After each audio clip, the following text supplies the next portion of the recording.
This show contains spoilers and adult language. Listener discretion is advised. Movies with Ron, movies with Ron. Hell yeah, motherfucker. Movies with Ron.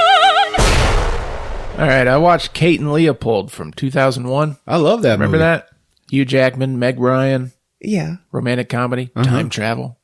The last good Meg Ryan movie. Yeah. Probably the last period. But Good supporting role for Liev Schreiber. But Meg Ryan's gonna die at the end. The movie ends, she goes back in time to be with Leopold. right. Right. Right? Aren't there diseases or something? Like, I know we get vaccines, but isn't there still stuff from back then? I think it's more likely she's going to kill him and many others because she has a resistance to a lot of sicknesses that they don't. Oh, Yeah. She's a typhoid Mary. that's even worse. She's going to be the last. That movie is about the end of the world. Meg Ryan's the last living person on Earth. Yeah, just to get some good dick. 18th century dick. The best kind. Hairy and smelly. Welcome to episode 138 of Movies with Ron, the podcast where my older brother recaps a movie from beginning to end for me and you, because we like his versions better. It's okay if you've seen the movie or not, the experience is unique. So let's get it on. I'm Chris, your MC for the time being. Here with me tonight, Nurse Candy. Hey, everybody. And here he is, folks. He's the ball cracker, death on foot. You know him, you love him. He's Ron. Ron.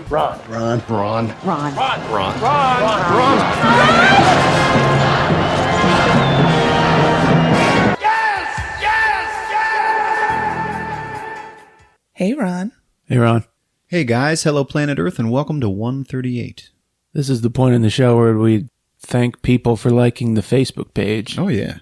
But something happened where I bought Facebook ads, Uh-huh. and we got like 3,000 likes. Is that good? That's pretty good. All right, start the list. If you're listening, thank you so much. We love you. And last week we did Mean Guns, talked about Ice-T. You talked about him selling hand grenades, and I talked about him being an Army Ranger, and I never connected the two. That's how he got hand grenades. Now, after hearing the episode Cruising, which, if you haven't listened to it, is a good one. They've all listened to it like 5 times now. I love it. After hearing Cruising, Jay Crawford wants Ron to recap Splash. Why? Because it's arguably Eugene Levy's greatest performance ever. You ever seen Splash? Of course. It's incredible. I haven't, actually. You're going to love it. All right. I got a couple of other requests to get through before we hit that one, but But why after hearing Cruising? Is Eugene Levy like a leather gay? I don't think so. All right. Anyways, Jay said if you don't want to do Splash, consider Wes Craven's Deadly Friend, That's been on the list for the entire time. which Yeah. I also so you have know. not seen. Yeah, me and Candy watched that as little kids, like the year it came out. Yeah, I haven't seen it in a long time.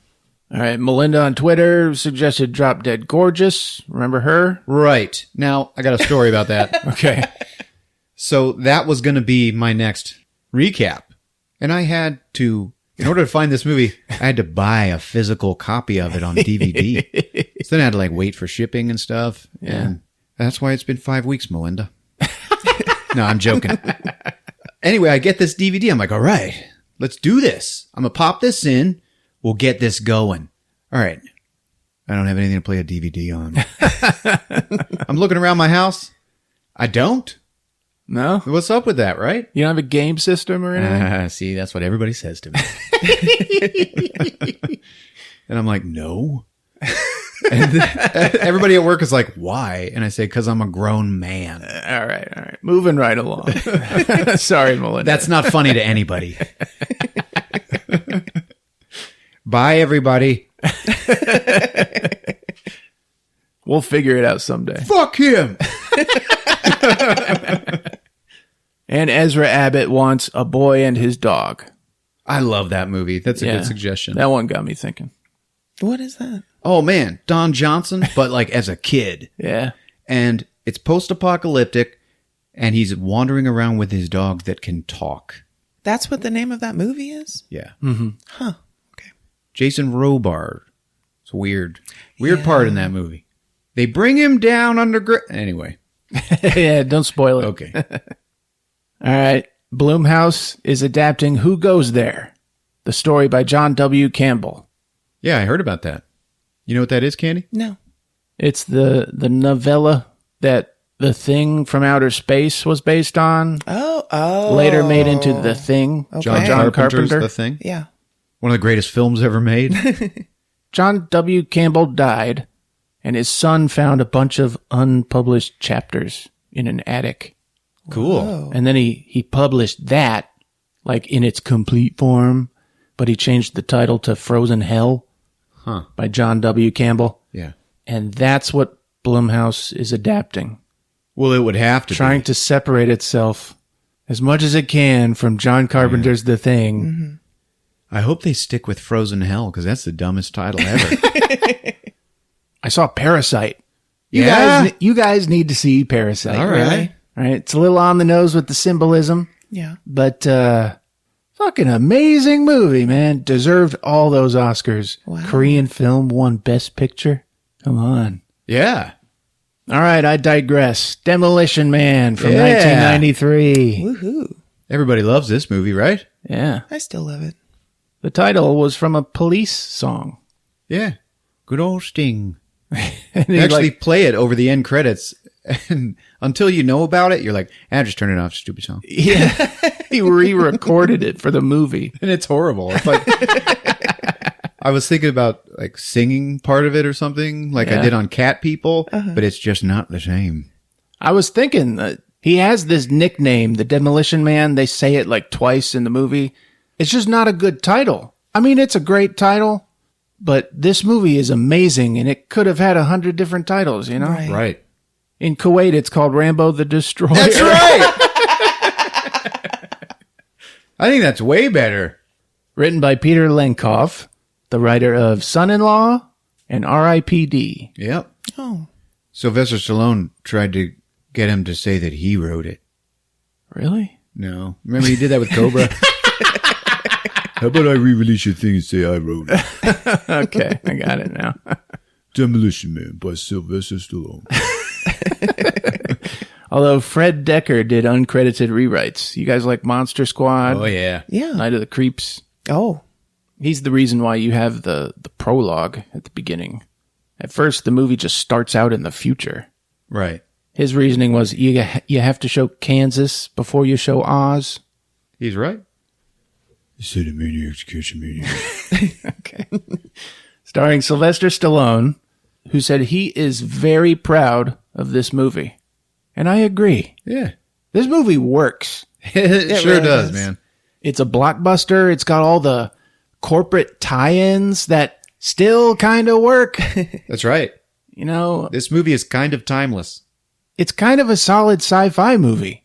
I mean, it's like earthly futurism, but it's not just a muscle man action movie. You know, it's got that depth in all the fiction. Yeah, of course. A thinking man's movie, Demolition Man. Also, we got Wesley Snipes. This is like his best role ever. Oh, everybody was in their prime in this movie. Yes. This is fantastic. Stallone wanted Jackie Chan at first. Can you believe that? Ew. The world didn't know who Jackie Chan was. That's why I think it would have worked. But Jackie was like, I'm not going to play a bad guy. According to Dennis Leary, who was also in this film, Wesley Snipes insisted on doing his own action scenes. And after those scenes were finished, the crew would film the same scenes with the stunt people. Yeah. Just not to break his heart. Right. Wesley Snipes, he's like a black belt. And his kicks in this movie were so fast, they were blurry on the screen when they Yeah. filmed them. Oh. And he had to like slow it down for those motherfuckers. He's the reason why Dennis Rodman dyes his hair. Oh. Yeah. If I didn't look like me, I wish to look like Simon Phoenix. Don't forget Sandra Bullock. Oh, she was so perfect in this movie. Solid. Yeah. You know who she replaced? Who? Lori Petty. Good. Ew. Yeah, Terrible. good. Oh, man. We almost didn't have Sandra Bullock. Oh, my God. This was her step into the industry, man. Then she was in Speed, and then it was just Right. history. She's so perfect. She pulls off this being naive and beautiful and still funny. I mean, she was really genuine in this movie. I heard before Stallone, this movie was supposed to be Steven Seagal and Jean-Claude Van Damme as the good and bad guys, respectively, but neither wanted to play the bad guy. Exactly. And they were like, well, I'll do it if I'm the good guy. And then some executive was like, fuck them both. Get Stallone. We also have Nigel Hawthorne, who nobody got along with while filming this movie. Yeah, both Sly and Wesley Snipes said, man, that guy was an asshole. Glenn Shaddix. Otho. Yeah. Oh. What was the last movie we did with him? Sleepwalkers. Sleepwalkers. There you go. I think he's been in our show a little more too, right? He was Yes. in... Meet the Applegates. Yeah, That's right. there you He's go. been on our show more than anyone ever. Rest in peace, Glenn Shaddix. Also, we got Rob Schneider. Yeah.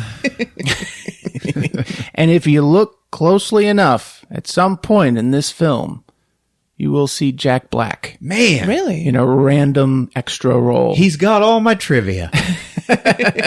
I found him. I found Jack Black in this movie. Hungarian writer István Nemir claims 75% of this film is lifted from his novel Fight of the Dead. Oh. Because apparently, after the Iron Curtain was lifted, a bunch of Eastern European authors had their books finally passed into the world. Yeah. And then they all got like stolen, all their plots and stuff. Man. Yeah. Although István Nemir claims to know the guy who sold his idea to Hollywood. And he killed him. Yeah. I don't know. I was going to say, let's go get him. You know where he is, man. Candy, you remember back in the 90s, MTV Sports? Remember Dan Cortese? Yes. He's in this movie and he plays two different characters. What? Yeah, he was like an MTV VJ in the 90s. I remember. That's it. All right, Candy. I want to play a game. Let's play a game. Let's play a game. All right. All right. So there's no actual time traveling in this movie, but they do wake up and find themselves in a different time, and it's kind of a fish out of water experience for them. Mm-hmm. So that's what this game is about. Time traveling out of water. All right, sounds good. Let the game begin. Number 1. Wait, do we have to let you finish, or can we just shout it out? I think it's more fun You when can we shout it out. Okay. You go ahead. Number 1, a convict is sent back in time to gather information about the man-made virus that wiped 12 out... monkeys. Ooh, good job, guys. Who actually liked that movie? Rick. I loved it. It's just so Did sad you? at the end. It was really sad. Yeah. Terry Gilliam just doesn't do it for me with his films. They're quirky, but That's his most accessible, I think. yeah. Number 2, Jack the Ripper transports himself to Time 1979. after time. Very good. No, never seen it. Oh, man, it's great. Yeah, it's good. Oh. Malcolm McDowell. Malcolm McDowell and David Warner. very good. Mister. So Malcolm McDowell plays H.G. Wells, and he uses his own time machine to follow Jack the Ripper, and they're like friends in Yeah. the movie. It's weird. Really? It's a really weird premise. Oh, damn. Number 3. It's great except for Mary Steenburgen. She's okay. Number 3, a crew of astronauts crash lands on a distant planet. Planet of the Apes. Oh man, how'd you get that? Fucking really? I'm wrong. Man. Yeah, I skipped over some of the more well-known time traveling movies and found some gems. Number 4, a gruff bounty hunter travels back in time to the 1980s, Los Angeles, to stop a twisted criminal who can transform people into zombie-like creatures. Trancers. Very good. Yeah. Good job, Ron. I haven't seen that in a while. Or ever. I was going to say Highlander. Not bad. Yeah. Get ready. There's one of those. Number 5. A malfunctioning time machine at a ski resort takes a group Hot of... Tub Time Machine. Good job. I love that movie. Number 6.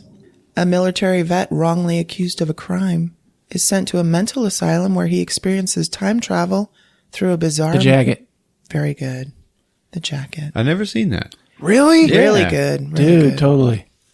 Number 7. 2 teenagers from the 90s find themselves in a 1950s sitcom where their influence begins to profoundly change. Pleasantville. Nice. Good job, Chris. All right. Ron, it's very kind of you. Yeah. She could see that I knew it.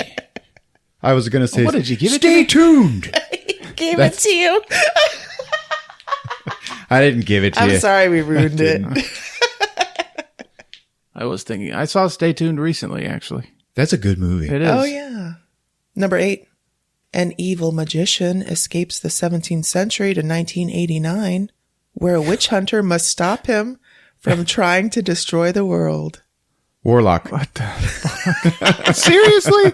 There's time travel. All right. It's a fish out It of is water absolutely time travel. All right. Man, the guy who played the bounty hunter in that is his best role. story. Yeah, he was good. He's great in everything else. I don't know his name, and I feel horrible for that. But he was amazing in Spice World. He's like the gem of that movie. And it's got the Spice Girls in it. Number 9. Bounty hunters from the future transport a doomed race car driver to 2009. Free Jack. I was never going to get that one. Dude, I need to do Free Jack. I know. Everybody raced to the theater to see Mick Jagger play a bad guy. He was great. He was good. And number 10. A man is accidentally transported to 1300 AD, where he must battle an army of the dead. Army of Darkness. Good job, Chris. Good job, Chris. All right, and that wraps up our time travel game. And fuck it, Chris wins. 7-5. Ron won that one. Good job, Ron. Thanks. And good job, Chris. Hey, how'd you thanks. get 5? Those are the ones we said together. Seems wrong to me, but okay. I had it in the bag anyway. It's fine. Oh, man. You guys ready to go to Taco Bell? Heck yeah. Let's do this. Demolition Man on Movies with Ron. It's showtime.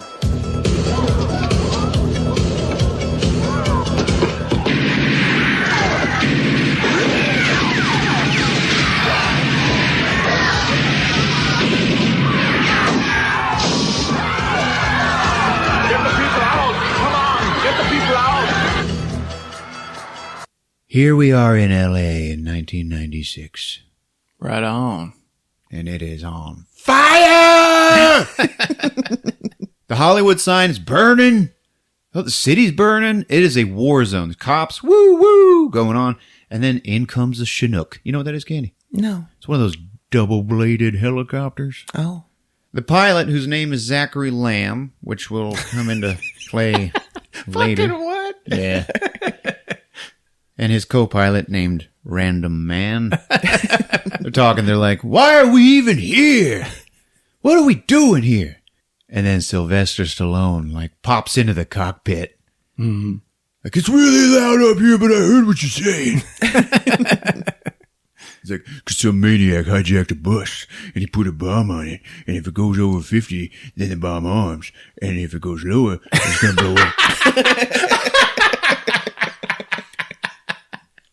He's got a bus full of people. And took everybody's wallets and their monies and their dildos and their condoms. And now he won't let them go.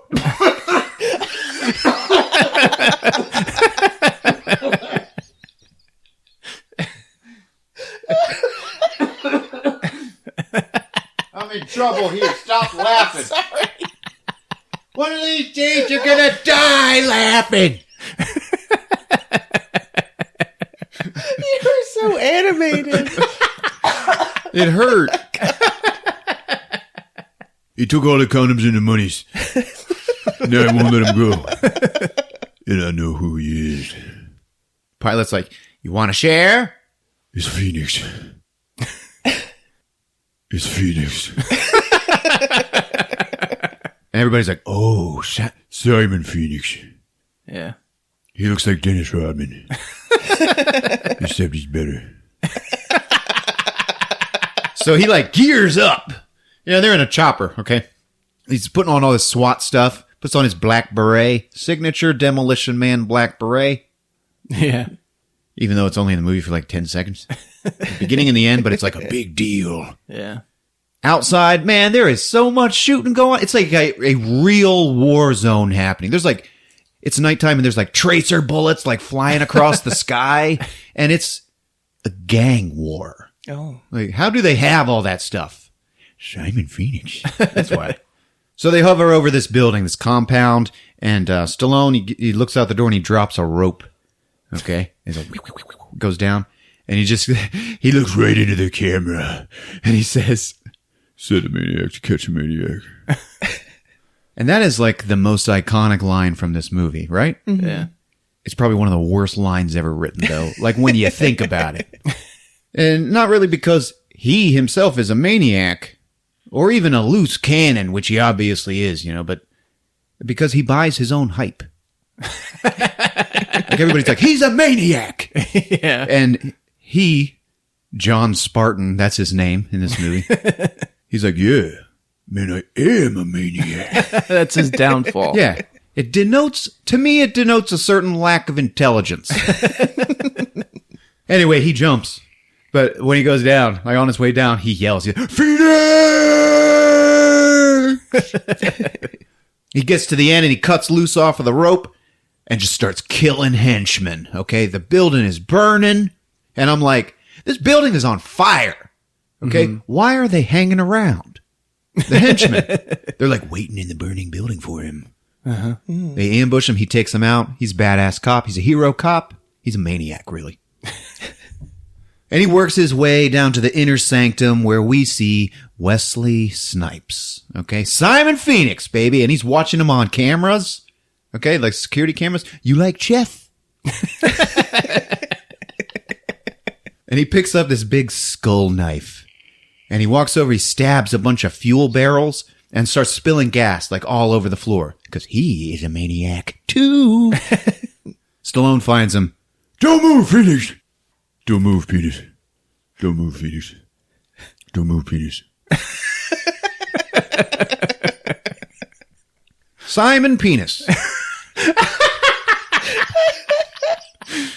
Simon Penis is snorting coke. And Wesley Snipes is blonde in this movie. Okay, he's great. Yeah. And he is dressed like MC Hammer. McHammer. And he's like, you're under arrest. And he's like, he's got this Joker laugh. In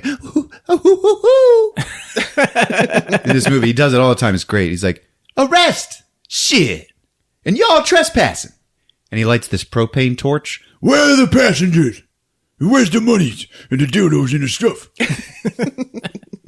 Yes, well, they're, fuck you! Passengers are gone. See, I told the city, look, nobody comes down here. Postmen figured it out. Policemen figured it out. But the goddamn bus drivers just wouldn't listen. Last time, Peters. Where are the dildos? And the flashlights? And the condoms and the monies? And the people? To hell with the dildos. Just between you and me. And then Stallone cocks his gun and he's like, yeah. What you got? What you got, soldier boy? And he's running this flamethrower like right above this gasoline all over the floor. It's like, do something. Go ahead. You up to your ass in gasoline. And really, it would have lit that gasoline like a long time ago. Yeah, okay? Isn't it the vapors It's that the ignites? fumes. Yeah. But Stallone sees the gas and he's like, oh shit. Set your ass on fire. And he's got a cigarette. He lights it. Then he turns the torch off. And he looks at him. He's smoking. And he goes, is it cold in here? Or is it just me? And he flicks it right between John Spartan's legs. And whoa! The room is on fire. Yeah. Yep. It's pretty much just like that. So Stallone jumps on him, and they take their shirts off and wrestle. Like your mom and dad did on Saturday morning. They're pretty evenly matched, too, which is weird. You know? Yeah. It's not that weird. He is a black belt, you know. Mm-hmm. Wesley Snipes. He's lean, but he's like, I think he's more of a badass, you know. But as a kid watching this, you're like, it's Sylvester Stallone. What's happening? Outside, backup arrives, you know, Humvees and such. Where are they? Now, where did I put them? I swear, I'd lose my head if it wasn't attached. I keep that in mind. So he knocks him out, and he like picks him up and carries him and runs. They jump out the window, and then the whole building blows. Big ass titties. Outside, Captain Healy, played by Steve Kahan. Every good cop movie has a captain played by Steve Kahan. He was the captain in Lethal Weapon movies. Remember that guy? Yeah. So as soon as we all see him in this movie as the captain, we're all like, oh, okay, yeah. Anyway, he balls him out because he wasn't supposed to do all this stuff. Okay? And it definitely wasn't supposed to blow anything up. It's not me this time. He rigged the place to blow. Well, then where are the hostages and all their stuff? They're not here. He must have stashed them. And how do you know they weren't in there? Because the whole building is gone. Really. Because I did a thermo check and there were only 8 of them. All part of his gang. Thermo check. That's a thing, isn't it? Huh?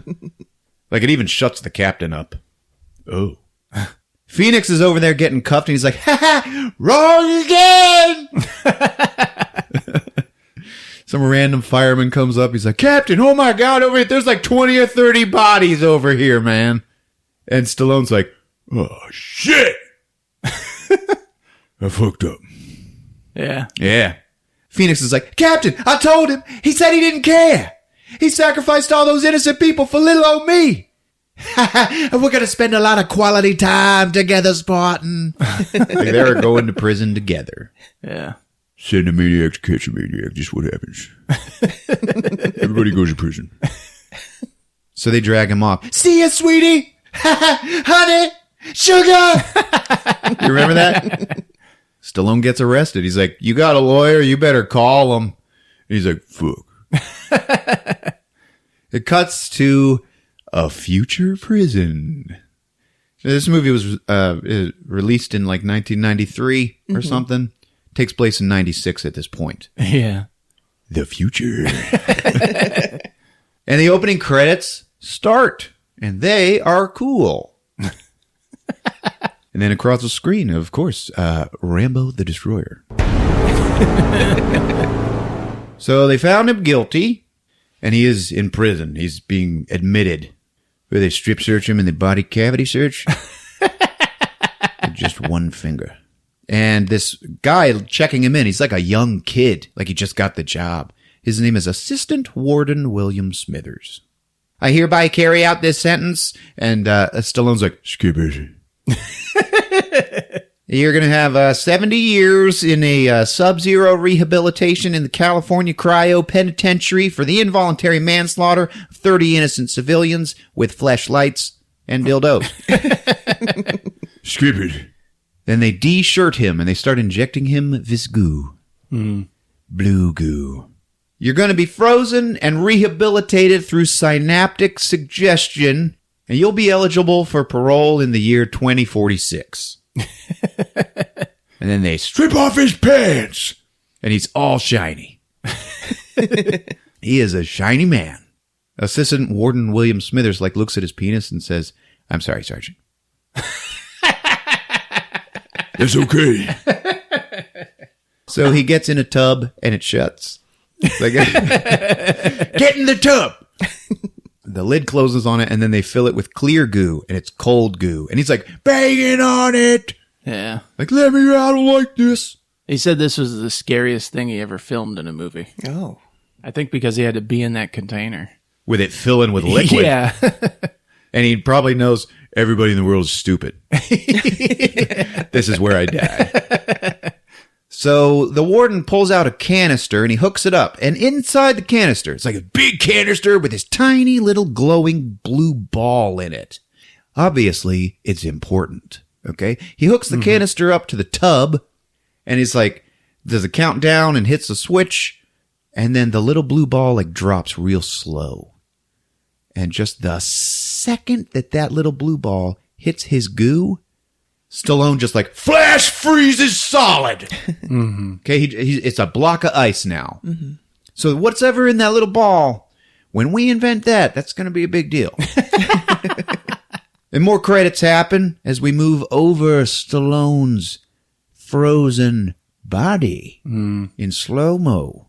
You can see his ass like, from the side a bunch, but it's pretty well toned. Anyway, we cut to the year 2032, and his controls on his like ice thing, they're all frosty. Yeah. And we pan back to see that he is one of many prisoners in these blocks of ice. And if you look closely, there's another one. It's Phoenix. Yeah. It's Wesley Snipes, naked ass, blonde hair. And Warden William Smithers is now an old man, and he gets a video call from Sandra Bullock. And she's like, mellow greetings, Warden William Smithers. Mellow greetings. Be well, Lieutenant Bullock. Her name is Lenina in this movie. How's the prison population? And he goes, your question is as irrelevant as it is stupid. They are ice cubes. They never move. I find this lack of stimulus to be disappointing. Don't you think? And he goes, I try not to, but you're young. Think all you want. Things don't happen anymore. We've taken care of all of that. And her car is driving itself. That's where she's on the phone with him. It's a video call.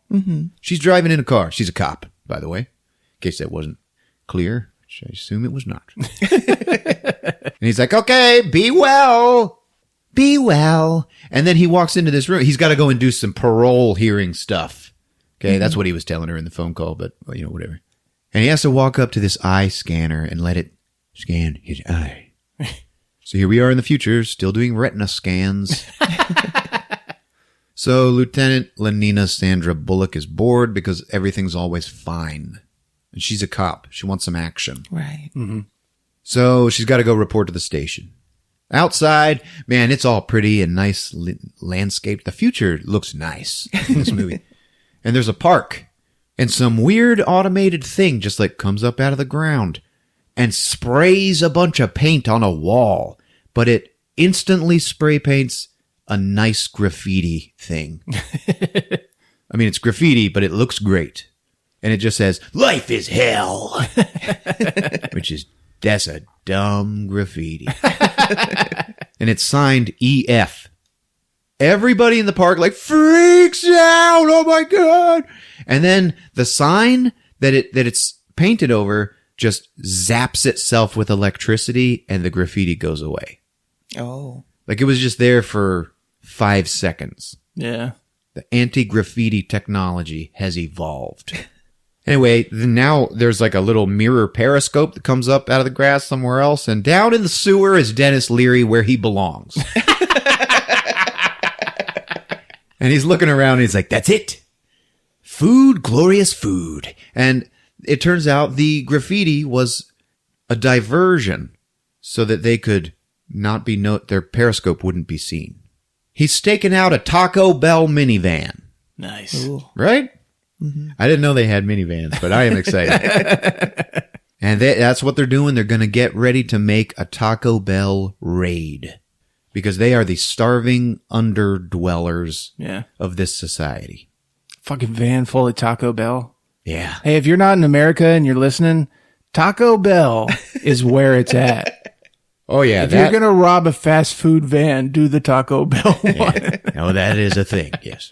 Sandra Bullock gets back to the station. She's like, greetings, Irwin, who is the front desk guy. And it is Rob Schneider, I guess. He's like, lovely Lenina.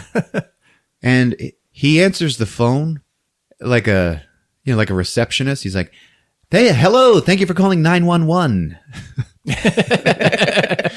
Press 2 if you prefer an automated response. He's all super polite. It's weird and great. So Lenina checks in. Mellow greetings, Lieutenant. And they do this thing where they high-five each other, but they don't touch. Yeah. And they stop their hands about a couple inches apart, and they rotate them. Oh, it's been a horrific AM. A defacement of public buildings. Scandalous graffiti. And then Sandra Bullock goes, really? Brutal. Why wasn't all cars notified? And then this voice. Because there was no need to create widespread panic. The camera pans around and we see the one and only Bob Gunn. That's right. Yeah. The warden from the Shawshank Redemption. Yeah, he's and all right. he is bald. He's not just all right. He's amazing. He's bald. He's got glasses. And man, he looks good. In this movie, he's like the best looking he's ever been. I eavesdropped on your conversation with Warden Smithers. Your fascination with the vulgar 20th century is affecting your better judgment. He kind of balls her out, but he's all super polite about it. She's like, thanks for the attitude adjustment, Captain Earl. Yeah. Info assimilated. Fucking boss screening your phone calls. Yeah. What's going on there? You're not even in the station. Yeah. Such a wonderful future we have to look forward to. That future is already happening, probably, right? Facebook. Anyway, she walks into her office and goes, sanctimonious asshole. And then, Sandra Bullock, you'll find 1/2 credit for a violation of the verbal morality statute. And that just comes out of this little silver machine that is inside every room in the world in this movie. And this little paper tag comes out like her fine. Yeah. Right. And in walks Benjamin Bratt, who thinks he's all that. Man, he is all that. Is he still married to, what's her name? Julia Roberts? Yeah. Oh, yeah. Is he? No. That's no. because he sucks. He couldn't hack it. Now he's sitting in the corner with Lyle Lovett. Benjamin Bratt, you don't fool me, sir. Anyway, her office is full of 20th century stuff, like a poster for Lethal Weapon 3. Second best one. Red Hot Chili Pepper posters, and there's toys all over her desk. And Bratt is like, I don't get your addiction to the 20th century. I mean, is there anything in this office which doesn't violate Contraband Ordinance 22? And she's like, just you and your big old balls, Benjamin Bratt. Let me see him. And he's like, no. Don't you ever want some excitement, Bratt? Don't you want something to happen? And he goes, goodness, no. She said, I knew you would say that. I knew you would. Oh, what I wouldn't give for some action. And it just cuts to the cryo prison, where there is no action happening. Warden Smithers is at Simon Phoenix's parole hearing. Simon Phoenix's parole came up before John Spartan. Fucking seriously. Like years before. And he's strapped to this table, but he's, in the upright position, like he's standing up by force. Mm-hmm. And he's all groggy. He's in restraints. Ah, Mr. Simon Phoenix, one of our first and most illustrious members. And Phoenix is just like kind of looking at him. And the warden's like, let's get this over quickly. By the way, at this point, you get a really good look at Simon Phoenix's face, and we see that he has heterochromia. Anybody know what that is? Nurse Candy. I'm sure you do. You can educate us all. No, I don't know what that is. Oh, okay. Is it his where eyes? One of his eyes is yeah. a different color than the other. He's got a brown eye and a blue eye. No. And I just thought that was such a nice touch. Yeah, like his parents were cousins. Oh, yeah. Is that how that works? Yeah. Maybe we should cut this out. 29 years ago, and he talks about the prison, how it changed from regular prison to cryo prisons. And he starts talking, and Simon Phoenix just translates everything he says in Spanish. It's kind of haunting. It's weird, yeah. It makes you uncomfortable, and it works on the warden, too. He's like, it upsets him. He's like, stop it! And you can see that Phoenix got what he wanted. Like, he smiles like, yeah. Yeah. Like, he just wanted to upset someone. First guy he's seen, and after he wakes up, he just wanted to make him mad. Do you have anything fresh to say on your behalf? And Phoenix like looks around and he's like, yeah, I do. Teddy bear. And then clink, clink, his restraints unlock. Whoa. Shit. Oh. Yep. That's the sound of murder. Murder, death, kill. Anyway, he kicks the shit out of everyone in the room. Guards just keep coming at him. And one of them, he's about to get his ass beat. And he just looks at him and goes, how did you know the password to the cuffs? And Phoenix just looks around and looks back at him. I wish I knew. Simon says die. Boom, boom! Like breaks his neck. Yeah. The Simon Says thing. It happens a couple times in this movie. It's like a catchphrase. It never really lands. Yeah. It was supposed to be his catchphrase. Anyway, he like lightning slaps people like our mother. Hit you in the face with both hands, alternatingly over and over, like 15 times in half of a second. And he sees Smithers trying to get away, and he's like, yoo-hoo! He grabs him, and he puts his arm around his shoulder, and he's like, Warden. And he pulls the warden's pen out of his pocket. He's like, let's get this over quickly. And then it just cuts to the warden's eye being scanned by the retina scanner. And it's like, retina coating accepted, Warden Smithers. Be well. And in walks Simon Phoenix with an eyeball on a pen. Oh, man. And he like turns around and shows it to the camera. And he's like, yeah, you too. At the police station, there's like a mild alarm going off. Okay. There is murder happening elsewhere in the city. The computer knows it. And the signal is like, wow, wow, wow. Code 187, Northwest Quadrant. And the cops and everybody. Do you think it was the first eye he took out? Or he had to like, maybe the first eye was a mulligan, like he messed it up? Like I accidentally stabbed the iris or something? On that warden? Yeah, keep going. The eye was in great shape. Like they cut out the scene where he's like, fuck! He had to go get the second one. Yeah. Yes. The cops, they're all like, what the hell's a 187? And there's this old man, Bill Cobbs. You know who he is? Yeah. He's great. He's like, I don't believe it. Bratt and Bullock, they look up, what's a 187? And the computer is like, 187, MDK, murder, death, kill. A murder, death, kill. Like, that's what it's called. Warden William Smithers. Severe eye trauma, punctured spleen, bleeding gums, broken rib, condition critical. And the computer knows where the murder is happening, and it just like bloop bloop shows them on their screen in the police station. Mm-hmm. It's like the bridge of the Enterprise. Yeah. Okay. And they can see the warden like crawling across the floor. He's not dead yet.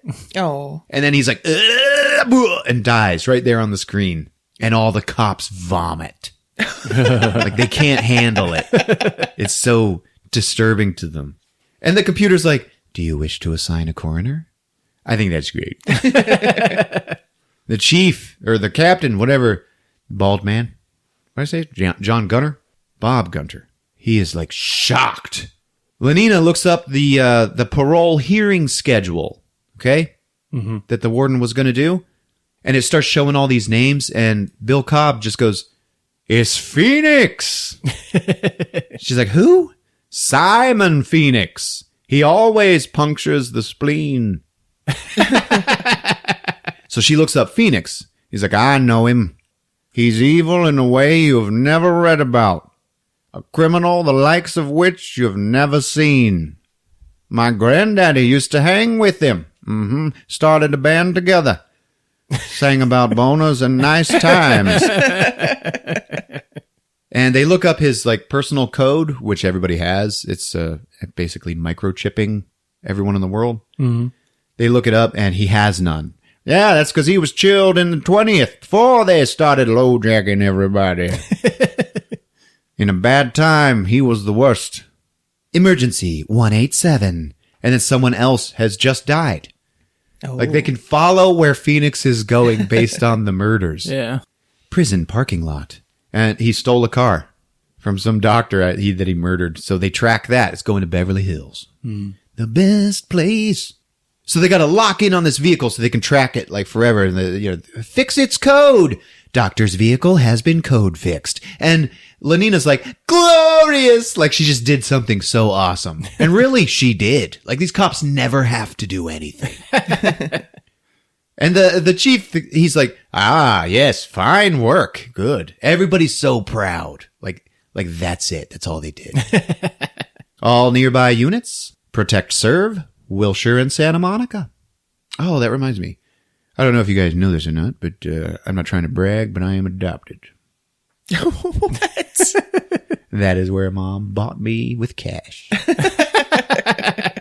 Anyway, the dispatchers are all talking to nearby units, and they're like, proceed with extreme assertiveness. He's like, I don't mean to brag. And it cuts to a little penis car. Got 3 wheels, one in the front. Looks like a dick. Okay. I want one. It is weird looking. Simon Phoenix gets out, and he is wearing an orange shirt and denim overalls, and it is one of life's greatest mysteries as to where he got them. Yeah, it is pretty special. He walks up to a computer terminal where there's this guy who's just talking to it, like an ATM, and he's talking to it. I don't know. Lately, I just don't feel like there's anything special about me. And it's like, what? And then the computer says, you are an incredibly sensitive man who inspires joy feelings in those all around you. And it's called CompuChat. Yeah. Simon Phoenix throws him off, and the computer starts talking to him. Greetings, citizen. You look great today. And Phoenix, that genuinely makes him laugh his ass off. Yeah. Well, I feel good, too. And then he just starts hacking the system. His fingers are just lightning quick across the keyboard. It's amazing. And he is impressed with himself. And he's like, damn, I'm possessed. Wonder if I could play the accordion, too. And he looks up a file for Edgar Friendly. Okay? Mm-hmm. Mm-hmm. And it's Dennis Leary. Down in the sewer where he came from. It belongs. Yeah. EF. EF, that's right. From the graffiti. Right. And then he hears a voice in his head. Or it's coming from the computer, that is unclear. Don't you hear a thought repeating in that brain of yours? The name Friendly, Edgar Friendly. Don't you have a job to do? Don't you have someone to kill? Oh. Don't you have someone to suck? I like it. Wesley Snipes is hypnotized. He just keeps hacking. He types more stuff in, and the computer's like, gun, noun, portable firearm, used in the urban wars of the 20th century. He's like, look, I don't need a history lesson. Come on, Hal. Where are the goddamn guns? Burp. You will find 1 credit for verbalization. A verbalization of the violet morality. And he's like, what? And he takes the paper, the fine that it spit out, and he's like, fuck you. Burp. Your repeated violation of the violation of... I knew I was going to have to say this a bunch of times. I didn't think I'd start screwing it up so quick. Your repeated violation of the verbal morality statute has caused me to notify the San Angeles Police Department. Please remain where you are for your reprimand. He's like, yeah, right. It starts hacking, and then, woo, that's the sound of the police. They show up, and he's like, fuckers are fast, too. Then a bunch of cops show up. The lead guy, he's like holding a little computer. It's almost like some sort of a smart handheld device. Yeah. Oh. He's got a fucking cell phone in his hand, basically. It's got a big handle on it, but, that's what it is. It's like a tablet, kind of. It is a tablet. That's it. Yeah. This scene's great. It is. It gives you so much information in such little time. Right in front of Simon Phoenix, the cop starts talking to his little tablet. He's like, maniac is imminent. Request advice. And then the computer talks back to him and tells him what to do. It says, with a firm tone of voice, demand maniac lie down and spread his legs. The cop's like, Simon Phoenix, who is still at the computer just hacking away. He's looking up guns. Yeah. Like he's not even paying attention to these cops. Lie down and spread your legs. He turns around. He's like, what's this? 6 of you. Such nice, tidy uniforms. And he shivers. He mocks them. He's like, oh, I'm so scared. And all the cops are like, wait, what? He's like, what, you guys don't have sarcasm anymore? He just turns back to the computer and ignores them. He keeps hacking. And the cop's like, maniac has responded with a scornful remark. And then the computer says, approach and repeat ultimatum. In an even firmer tone. Add the words, or else. And he's like, Simon Phoenix. Who at the computer now goes, and he turns around, lie down on the ground, or else. And that gets Simon Phoenix's attention. It works, and he just like gives this cop the coldest stare ever. This cop is like scared by it. Mm-hmm. Phoenix now looks around. He sees another cop leaning up against a sign, you know, maybe the same sign from earlier with the graffiti. Mm-hmm. Anyway, he leans on it, and then Simon Phoenix hacks the computer some more and activates the anti-graffiti thing and electrocutes that cop. Ooh. Oh. And then he turns to all the other cops and he's like, okay. And then they all attack and they all get their asses kicked. He's just kung fuing all over the place. It's amazing. And it is no effort to him whatsoever. He's having fun and he does it and he's like, ole! It's fun to watch, man. Yeah. All the station cops watching this on the view screen, they're all horrified. Okay. Rob Schneider is like, we're police! We're not trained to handle this kind of violence! Simon Phoenix, he's beaten up more. He is down to the last one, who is this big, tough black cop with his fists up. Yeah. Okay. And Simon Phoenix, he's like, oh, all right. You know, he puts his fists up. He's like, come on. He's kind of acting like the cowardly lion. Put him up. Hup, hup. Yeah. Like they don't know the concept of putting up your dukes. Yeah. Like this cop probably heard it from his grandfather or something. Yeah. Fucking trying his best. He like dodges him and fakes him out and then knocks him out. And he goes over to the CompuChat and he rips the camera out.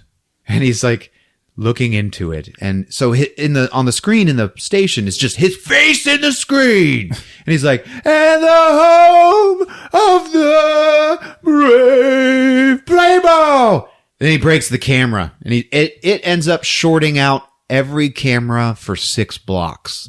And they're like, oh God, find another camera. And they finally see him and he's really far away, but they see him go over to this car. He blows it up. Okay. Mm-hmm. Everybody freaks out. And it cuts to Dr. Raymond Cocteau. Spelled Cocktoe. Society's benevolent leader. And he is giving a speech in a boardroom.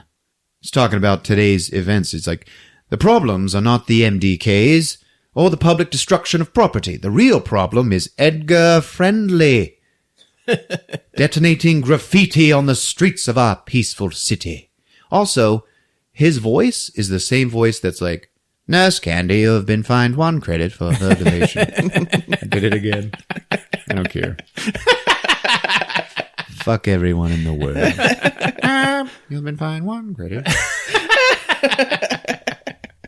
The boardroom is full of screens instead of people in chairs. Yeah. And when he walks around the room, they turn around and follow him like they are people in chairs. It's weird. He tells them about the subterranean people that live under the Morlocks, basically. They're called scraps. They left society to spew hostility at the very bosom they relinquished. They used to be pathetic and harmless, and now they have a leader. Radical terrorist Edgar Friendly. He will undermine our way of life. And then Dr. Cocteau's main man shows up. It's Otho, baby. Glenn Shaddix, here to deliver us once again from LL Bean. I'm a pretty normal guy. I do one weird thing. I like to go in the women's room for number 2. I like that. He's like, Dr. Cocteau, a cryocon has effected self-release. He's committed several MDKs. Enhance your calm. Get me Captain Bald Man. Captain Earl. Now that it cuts to them talking on screens. The captain's like horrified. He's like, it was sadistic. It was fun for him. I want you to do 2 things. 1, do everything in your power to snare this agent of destruction. You have my utmost confidence. It's like, it will be done, Dr. Cocteau. What's the second thing? Show me your balls. It just cuts to Lenina and old Bill Cobbs. Zachary Lamb, if you haven't figured that out, he is the pilot from the helicopter in the beginning of the movie. Oh. Zachary Lamb, how was the fiendish Simon Phoenix apprehended back in the 20th? 12-state manhunt, satellite surveillance, a dildo factory sting. None of them worked. In the end, it took just one man. One cop. John Spartan. John Spartan? That's right. They called him the Demolition Man. And it just cuts to Spartan's video file. And it's news footage of him dragging a guy through the street and beating him. He's just like a madman hero. Lenina's watching it with Benjamin Pratt in her office. She's been watching all these videos of him. Like, he's a legend. He had 1,000 arrests in like 3 years. They show more video, and it's Sylvester Stallone carrying a little girl, like, out of a building that he just saved her from, okay? Oh. And there's reporters following him, and this reporter's like, Sir, how can you justify destroying a $7 million mini-mall to rescue a girl whose ransom was only $25,000? And the little girl just goes, fuck you, lady! And then Sylvester Stallone's like, good answer. Good answer. I like that. And the captain, it turns out he's in her office too. He's like, this is your recommendation? The Demolition Man's an animal. Captain, he is clearly the man for this. You could reinstate him. And then the captain says one of my all-time favorite lines in this movie. He just turns and he goes, he's a muscle-bound grotesque.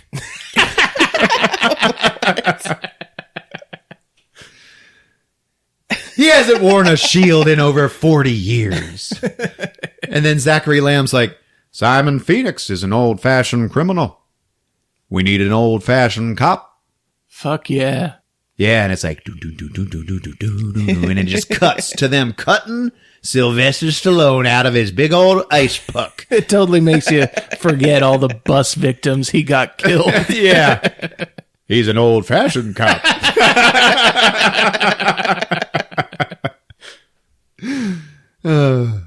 Yes. They're cutting him out of the ice with this big blue laser, and it's pretty cool looking. He's all nude and shocked looking. Like, the look on his face, he was frozen with the panic of being frozen. Yeah.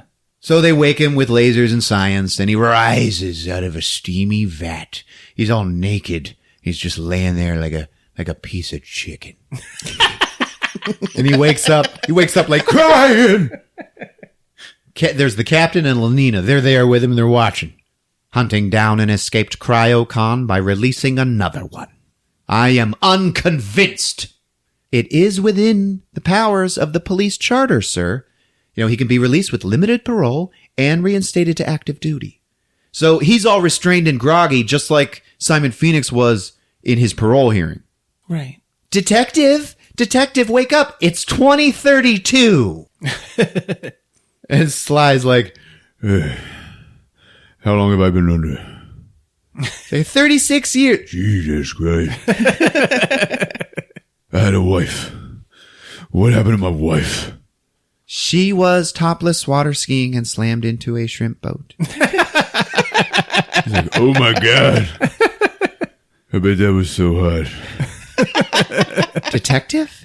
She had real big cannons. Detective! I had a daughter. What happened to my daughter?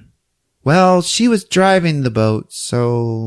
And then the captain's like, John Spartan, we didn't thaw you out for a family reunion. Be grateful she even did a check on your wife. This is about you and the cryocon, Simon Phoenix. What? He escaped. He's done 2 or 3, murder, death, kills so far. We're a society of peace, and we're not equipped to deal with him. There hasn't been an unnatural death in San Angeles in 16 years. And he's like, what? Where? Oh, San Angeles. That's a thing now. Los Angeles, San Francisco, Bernardino. There was a giant earthquake, and then they all became the same city. Oh, okay. He's like, that's great. I like that. And he looks at Brat, and he's like, You give me a Marlboro. A Marlboro.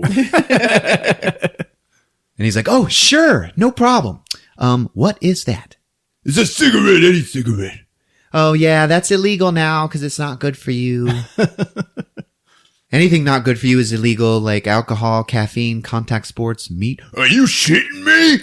Ban! John Spartan, you are fined 1 credit for a violation of the verbal morality statute. He's like, what the hell is that? Ban! It goes off for that. He says hell. Oh. Oh, also bad language, chocolate, gasoline, uneducational toys, and anything spicy. It's all illegal. He's like, what about flashlights? What about those? Tell me. She's like, yeah, they are. But I got one in my office, though. He's like, all right. The captain's like, caveman, let's finish with all the Rip Van Winkle and get moving. Our Mr. Phoenix risen from the ashes. Uh-huh. I tracked him down for 2 years. I finally beat him down. You turned me into an ice cube for my trouble. Yeah, thanks, but no thanks. He's like, oh, well, then you go back in the ice. Okay, that's how this works. Not many people get a second chance, John Spartan. And it just cuts to the station. And they're all talking, the cops like, oh, there's no news about Phoenix. We don't know where he went. Yeah, where's John Spartan? Where's Stallone? And Benjamin Bratt's like, oh, he went to the bathroom. I guess he got all thawed out. I looked up his last meal before he was frozen. It was a whole deli log of bologna and 3 Coke Zeros.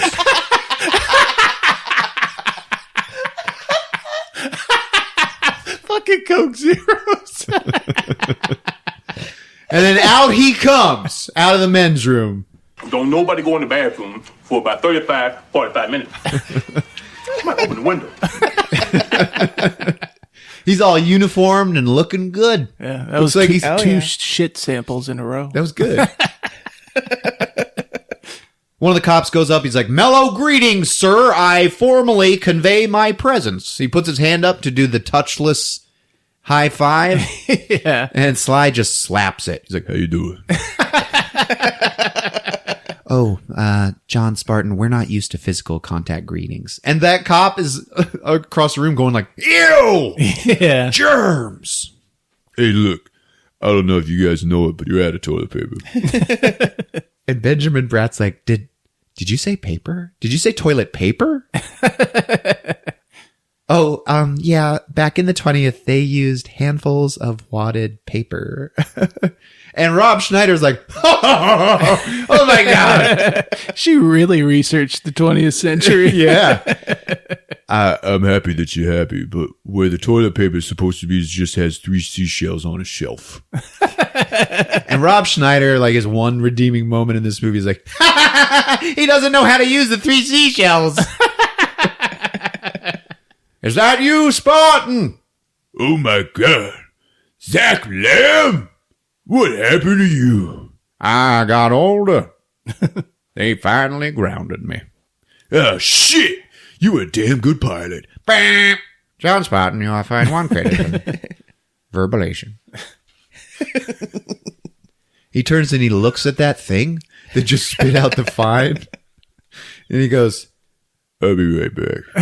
and he goes over to it. And he just leans against it. Everybody's watching him. And he just talks into it real soft.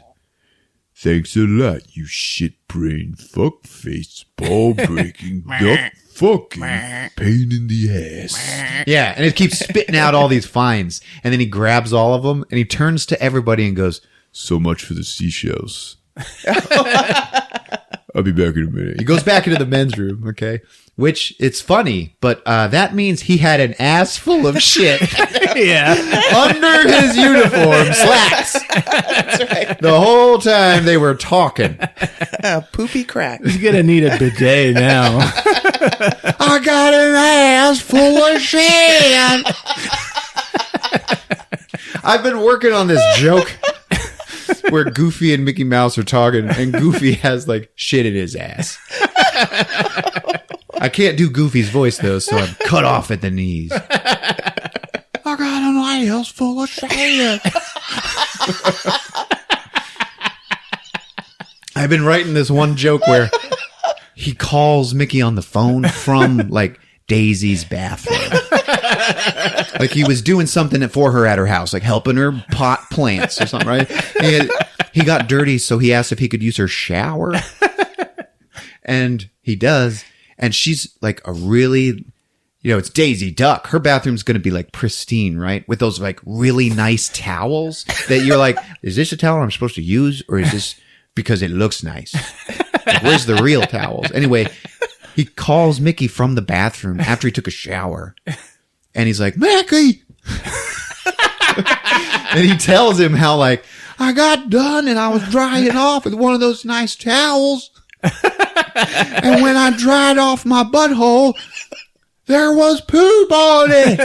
And I washed it, Mickey. I was like trying to figure out if he would say that or if Mickey would go, well, Goof, did you wash it?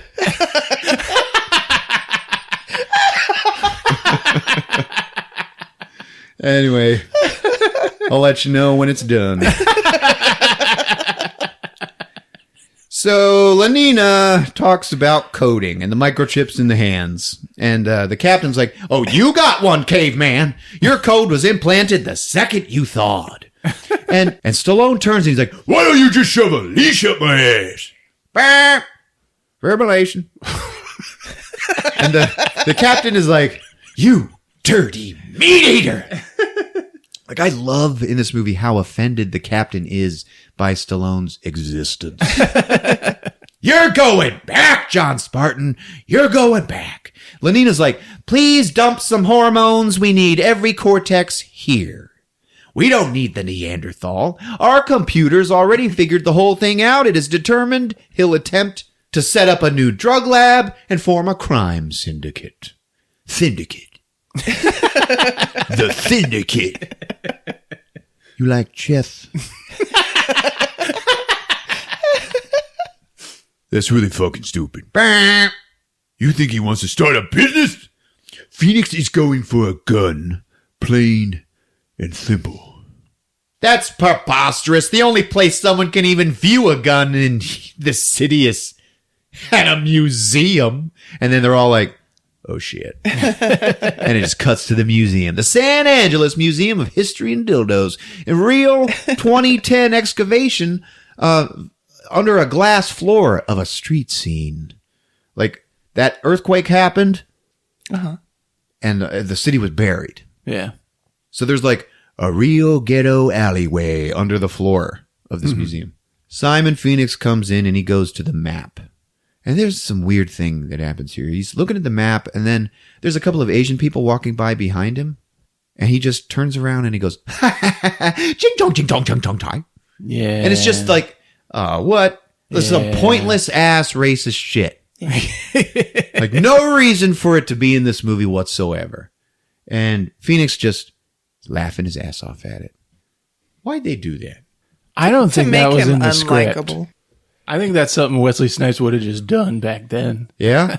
Just to make a joke. Like the way he made up the accordion line. Yeah. It's not funny at all. You are now entering the Hall of Violence.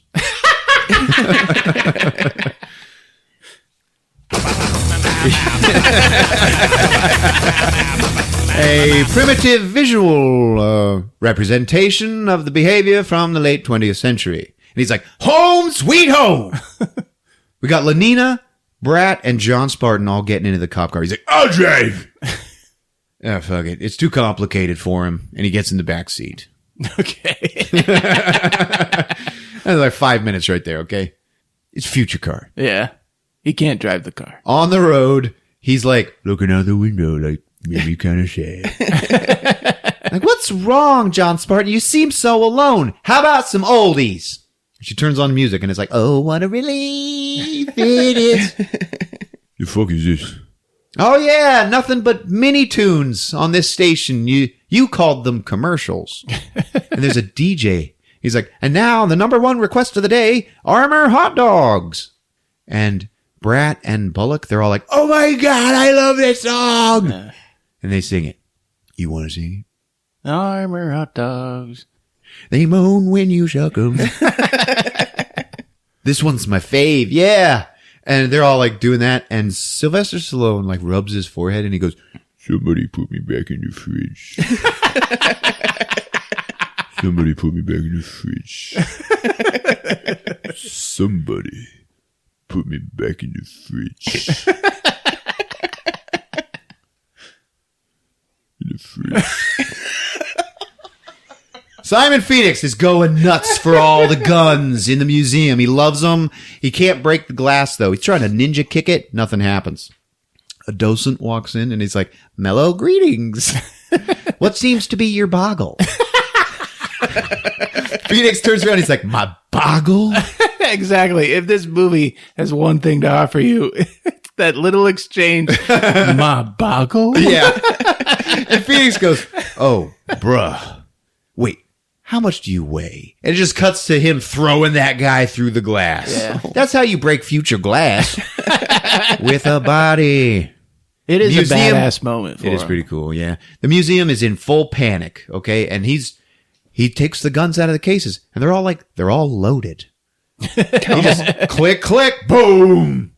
And he's like, yeah, he's shooting. Everybody's going crazy and panicking. And he's like, wait a minute. This is the future. Where are all the damn phaser guns? So he keeps on moving, and he finds one. And it's in this, like, uniformed mannequin's hands. And he's like, mellow greetings, sir. What's your boggle? Boom! And he shoots out the glass. And he has to go and look up this gun. And it's like, the magnetic accelerator gun. This was the last produced firearm of this millennium. And it displaced neutrons through an electromagnetic accumulator. And he's like, what? So what are you saying? This thing needs batteries? Is there a battery store around, motherfucker? It's like, off in the distance. And then a couple more docents come in. And boom, he shoots him. He just kills him. The museum goes into lockdown and alarms are going off.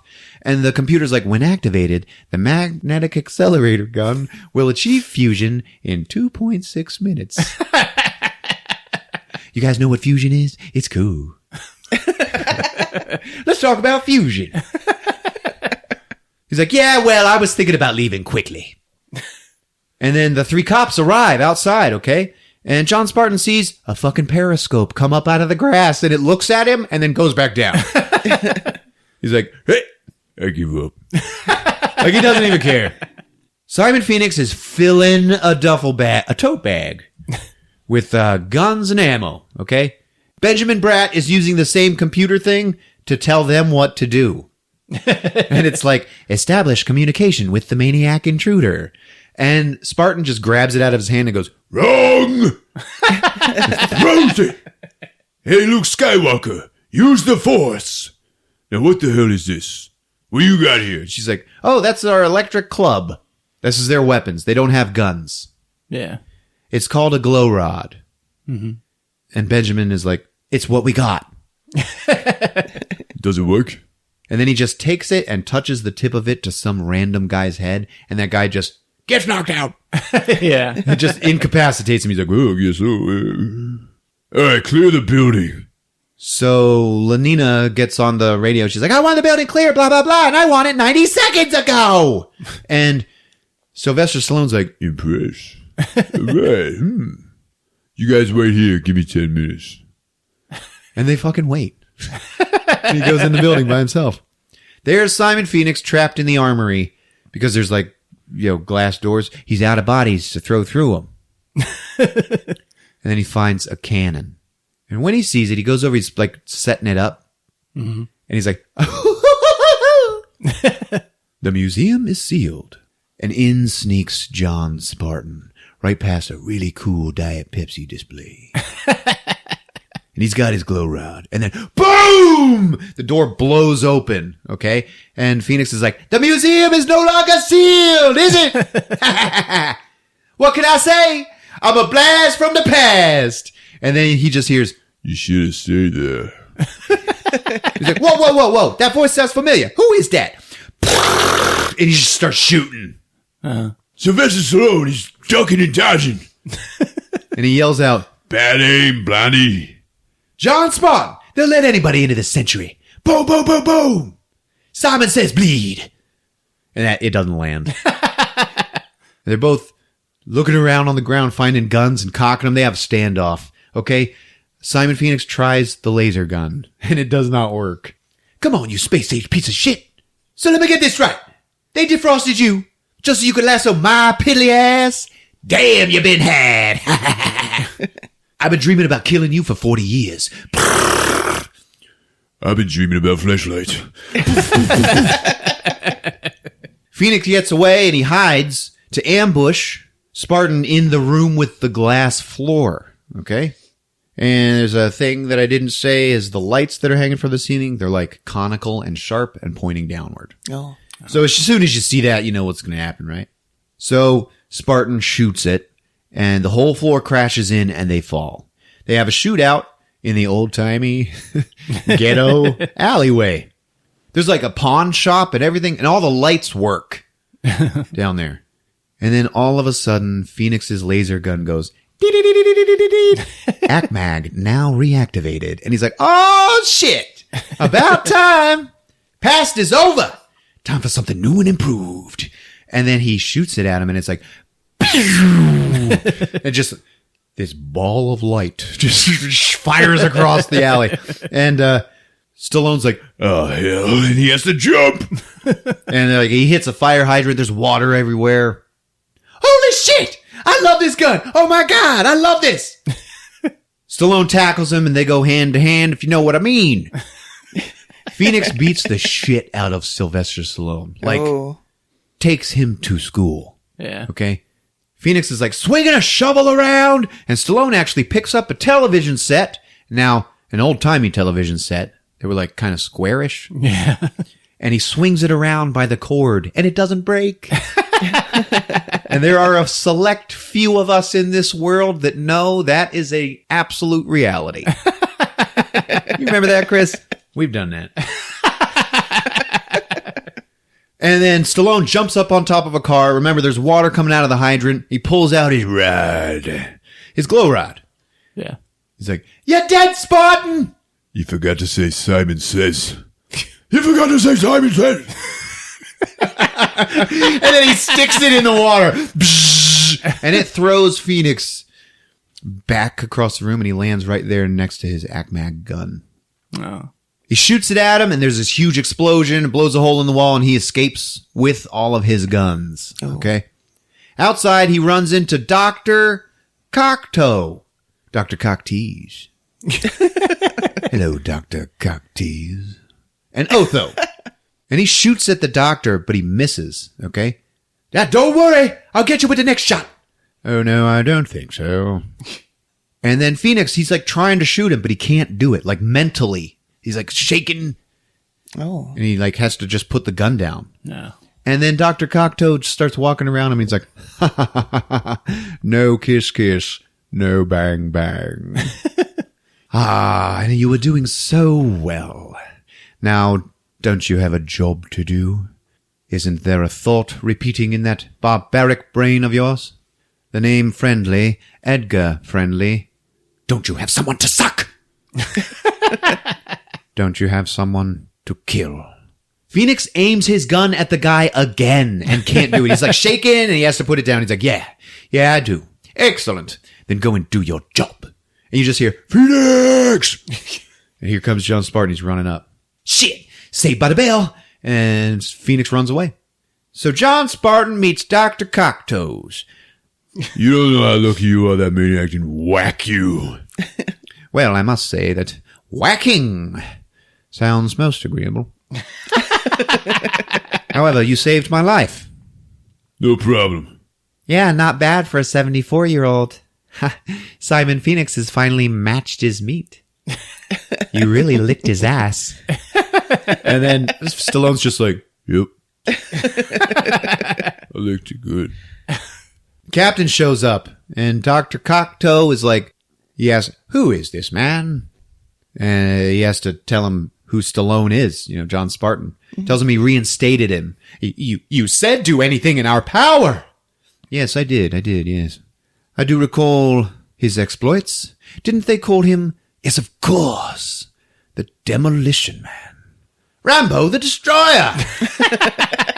It's all right, Captain. Unexpected, creative, but quite all right. John Spartan, welcome! In honor of your arrival and saving my own life, I would like to invite you to dinner tonight. The both of you and Lenina, Sandra Bullock. Please, I would like you to accompany me to Taco Bell. Oh, fuck yeah. And Stallone's like, I'm looking forward to it. All right. Yeah, thank you. So the doctor leaves and she's like, all excited. Taco Bell? She's like, yes. Then it cuts to the station. And John Spartan's like talking. Yeah. So let me get this straight. Spacely Sprocket's here, the man in charge, the guy with the biggest dick in the city. He wants to take me to dinner at Taco Bell, and Lord knows I wouldn't mind a burrito. He also built the cryo prison. Like, yeah, he is amazing, and you are a savage. Phoenix could be anywhere. He doesn't have a chip in his hand, so he can't buy food or a place to stay. And it'd be a waste of time to mug somebody, because they don't have anything either. Unless he rips off someone's hand, and let's hope he doesn't figure that one out. And I remember watching this as a kid being like, why didn't he do that? He probably did. We just never saw that part. The captain's like, oh, no. I know what we're going to do. We can just wait for another code to go red. And when Phoenix performs another murder, death, kill, we'll know exactly where to pounce. And like, Stallone's like, great plan. He's like, thank you. And Rob Schneider goes, he likes your plan, Chief. Anyway, later that night in the car, Lenina and John Spartan, they're on their way to Taco Bell. And they're dressed really nice.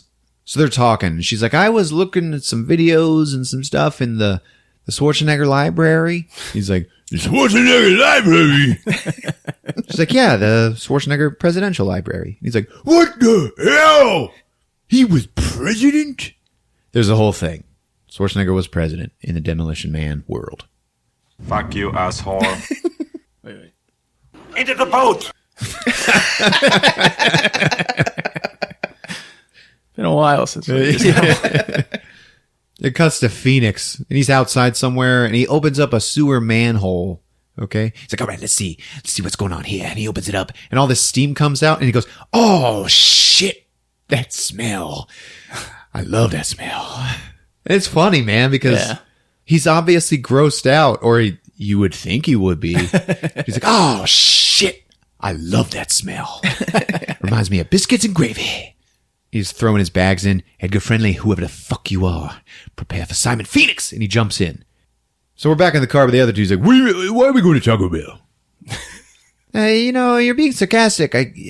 Taco Bell was the only restaurant to survive the franchise wars. He's like, so?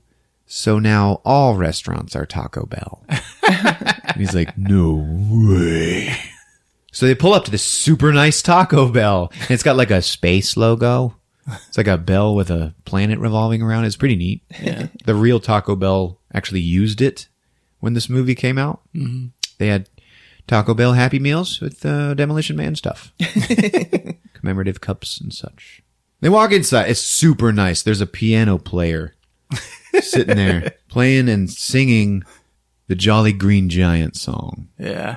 This is Dan Cortese, the MTV sports guy. He also later became the Burger King spokesman. And then even later still, Melrose Place became an actual actor. But this was where he got his start. So they're having a big dinner party. There's like a bunch of guests there. And everybody's kind of treating him like shit. Like he is a savage. Like he's Tarzan of Greystoke. Remember Christopher Lambert? Oh, yeah. Well, it's like that. What are they wearing? Assless chaps. And dresses made out of jewels. But he acts like an ass. Like totally. Like this is where you get to see how he acts around like not his partner. And he fails. So like he belongs not in society. If this is how he's going to act after, I don't know. He asks for some salt. And that is illegal. He's a fish out of water, Ron. He is a complete jerk about it though. That's a plot hole though. Because if the cryosleep is supposed to rehabilitate you by giving you subliminal shit in your brain. Right. That's right. They could at least like fill you in on current events. Yeah. They really could. Dr. Cocteau starts talking about like, before the new way of life was madness. And it was only my sacrifice that changed society. He's like, yeah, in the cryo prison, you think I was like doing nothing in there but sleeping, but it was like a 36-year nightmare, man. And everybody's like, I don't think so. He's like, oh, I do think so, motherfucker. You know, it would have been more humane for you to stake me down and leave me to the fucking crows. And the whole party just goes, oh my God. And they are right. Like, I don't know. Who's right? The people that are offended. Someone in the background at Taco Bell should have been like, didn't you get like 30 people killed? Yeah. So he tells him off and he cusses. And then this one blonde lady at the party just goes, what would you say if I called you a brutish fossil, symbolic of a decayed era, gratefully forgotten? You want fuck? Yes! Right. Everybody's still talking and being passive aggressive when John Spartan sees one of them periscope things come up out of the ground outside. And then there's like a dirty biker riding around. Like, he does not belong. Okay. It's like a Mad Max biker. Yeah. It's like a dirt bike. A dirt bag on a dirt bike. He just gets up. He's like, call for backup. I'll be across the street. And he runs outside. And then boom, there's explosions. And it turns out it is an Edgar Friendly and Scraps Taco Bell penny raid. Oh! Here we go. Get them panties. Scraps are all wearing like football pads and armor made out of tire tread. Yeah. It's fucking cool. Ooh. Compared to the movie you've seen so far. Yeah, yes. It's like a breath of fresh air. John Spartan just starts fighting them. Okay. Fighting them with a pipe. Yeah. And they've all got things like an axe made out of a fan blade. Stuff like that. It's pretty cool. They didn't do a bad job. And he points this pipe at this one guy. He's like, you're going to regret this for the rest of your life. Both seconds of it. And he just beats the shit out of everybody. Both seconds. You really can't hear what he's saying. Yeah. Dennis Leary, he like looks over and sees, get him! And they all just go. So he's like, he cuts the supports for this awning and it comes down over everybody and he just kind of takes care of the whole situation. They all still get away with the food though. The Taco Bell minivan food. Mm-hmm. And there is mass applause from everybody at the party. And as he is escaping, Edgar Friendly turns around and sees all that and he's like, what a fucking hero. Come on! And then they escape. Dr. Cocteau, he's all upset. He hates the Scraps. He's like, oh, those people. And then John Spartan sees just what they were stealing, and it's food. They are scum that is going to disrupt our harmony. And Lenina, she's like all excited. that she got to watch violence. She's like, oh my God, you were amazing. And the way you were kicking that guy in the head, blah, blah, blah. He's like, Sandra Bullock. Hurting people's not a good thing, but sometimes it is. But not when it's a bunch of people looking for something to eat. and he leaves disgusted. On the way home, he apologizes for yelling at her. She's like, it's okay. Hey, I got that thing you wanted. Gives him a disc. She's like, what do you need it for? And he's like, just a cop punch. Dr. Cocteau and Otho get home to their home. They live together, I suppose, to find Simon Phoenix waiting for him in the dark. It's like, Raymond, we got to talk. How did you get in? I wish I knew. I got passcodes, routes to secret underground kingdoms, complete access to the industrial data grid interface. I don't even know what that shit means. And it's like, you have been fined one credit for. But I've been meaning to ask you about that. Because I like it. I like it a lot. Cocteau smiles. Your skills were given you for a reason, not your personal amusement. Your job is to kill Edgar Friendly and stop a revolution before it precipitates. That is why you were rehabilitated. All right, I'll do it. But I'll need 5 or 6 more guys. And, here's a list. He needs more cryocons. Yeah. And the guy takes it. He's like, fine.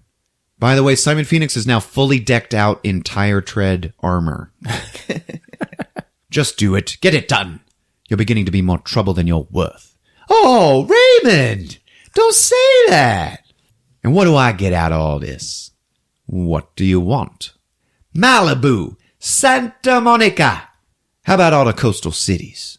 He's like, well, I'll bear that in mind. Good. I'll send you a memo, Raymond. Just do your job! What about John Spartan? You finish your business, and I'll stuff him back in the freezer. Think of him as a guarantee. I took him once. I'll take him again. Now we need those men defrosted. And he leaves. Cutting to Lenina's apartment. And she got John Spartan an apartment right down the hall. Mm-hmm. So you know something's going to happen. They go in, and it looks like her apartment looks like Spencer's Gifts in the mall.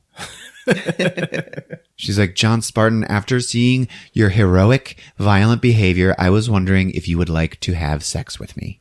And he goes, Will you? She's like, mm-hmm. Here? Yeah. Now?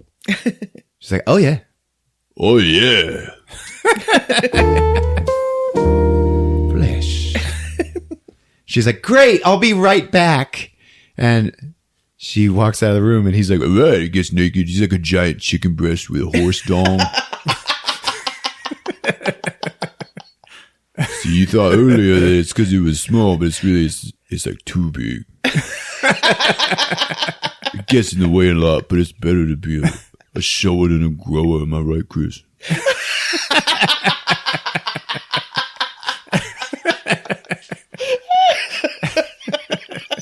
Yes! Anyway, she comes out with the Senso rings from the Coneheads movies. And they put them on, and he's like, what? She sits across the room from him. She's like, we'll begin in a few seconds. Begin what? Sex, of course. So she gets all loose, and she's got her eyes closed, and she's like sighing. And he's like, what the hell? And he ends up closing his eyes, and then, ooh. And he is getting like synaptic visions of them having sex. Yeah. Like she's already further along than him, you know? They're just sitting there with Senso rings on. Yeah. Okay, but in their minds, she's like riding him and like spitting out ping pong balls. Like pulling his hair and punching him in the face. It's hot. And he's like, oh yeah. She loves it. He ends up freaking out. He's like, this ain't how it's done. She's like, I thought you wanted to make love. Why the hell did you stop? Is that what you call this? She's like, Versex has been proven to be higher alpha waves during the transference of sexual energies. Versex. Yeah. That's what they call this. Ah, come on, Lenina. What do you say we do it the old-fashioned way? And she's like, ew! Disgusting. You mean fluid transfer? He's like, fluid transfer? Nah, I mean boning, the wild mambo, the Tuscaloosa dumpling. Hot Carls and Hot Pockets. It's a hot Carl. Hot Carl. She's like, that is no longer done. After AIDS, there was NRS. After that, there was UBT.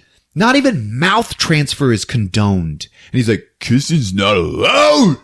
Damn, I was a good kisser. And I'll never buy that about Stallone.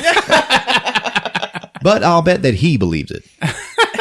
Like, he probably doesn't even believe it when someone tells him he's bad at it. Like, nah, you're just being an asshole.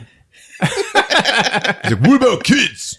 She's like, that's done in a lab and it's all medical. Then he tries to kiss her and she throws his ass out. She on his way out, she's like, John Spartan, you are a savage creature. Like she was his one friend. Yeah. So he gets home and he sits on his couch in his new apartment, and he finds a welcome basket. And right then, he's just got this big view screen on his wall, like everybody has, I guess. And it just says, be well. And then all of a sudden, somebody calls him, a video call, and it's a naked chick. Yeah. She's like, hey, John, or hey, Philip, I was thinking, oh my God, sorry, wrong number. And he's like, whoa. And then she hangs up. And I'm like, why was she naked? Yeah. Yeah, really. Like it's just Lenina. Yeah. This is how we only have sex. Uh-huh. While everyone else is just fucking. So he pops the disc in and he sees the security camera footage of when Phoenix came out of the museum and couldn't shoot Dr. Cocktoes. He's like, yeah, something going on there. What are you saying to each other? Why didn't you kill him? What's going on? He starts digging through the gift basket and he like pulls out a flashlight. Then he finishes up and he goes and takes his shit and uses the 3 shells. The next morning he apologizes for rape, I guess. And he also knit her an entire sweater. Yes, he did. She's like, wow, look at this. And he also tries driving for the first time. He's like, I gotta learn how to do this. So why do I knit now? Like, as soon as I woke up out of the ice, all I wanted to do was knit. What the hell's going on here? She's like, oh, that's your cryo rehab. The computer draws up a skill that best suits you, and then it implants that knowledge and the desire to carry it out. And he's like, I'm a seamstress. She's like, oh, yeah. He's like, oh, that's great. I come out, and I'm Betsy fucking Ross. And Phoenix comes out, and he can access computers, operate all vehicles. He knows where everything is, and he's 3 times stronger than when he went in. And she's like, huh. Well, let's do this. And they dig up his rehab program, Phoenix. Oh. And it's like computer hacker ultra death machine training.